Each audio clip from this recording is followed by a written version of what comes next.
রঙিন টিউলিপে ছেয়ে গেছে নেদারল্যান্ডসের কিউকেনহফ পার্ক। রোজ সূর্যোদয়ের সঙ্গে জেগে ওঠে ফুলের এই সাম্রাজ্য। টিউলিপ, ড্যাফোডিল, হায়াসিন্থের অসংখ্য রঙে সাজে প্রকৃতি। মনোমুগ্ধকর সেই দৃশ্য উপভোগে ঢল নামে লাখো দর্শনার্থীর। 250 হেক্টর জুড়ে বিস্তৃত এই ফুলের বাগান যেন এক স্বপ্নপুরী। ফুলের সমারোহে কেউ এসেছেন মধুচন্দ্রিমায়, কেউ বা জন্মদিন উদযাপন করতে। এই ফুলের সৌন্দর্য অবর্ণনীয়। ঘ্রাণ, রং, সাজানো পরিবেশ সবই আমাদের মুগ্ধ করেছে। আমার জন্মদিন মানেই বসন্ত, আর বসন্ত মানেই টিউলিপের ঘ্রাণ। আমার কাছে এর ঘ্রাণ ক্যারামেলের মতো।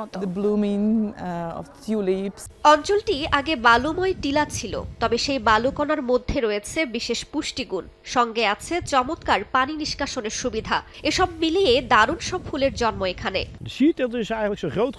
আমরা 40 জন মালি প্রতি বছর 70 লাখ ফুলের বাল্ব রোপণ করি। অক্টোবরের দ্বিতীয় সপ্তাহ থেকে শুরু করে বড়দিনের আগের দিন পর্যন্ত চলে এ কাজ।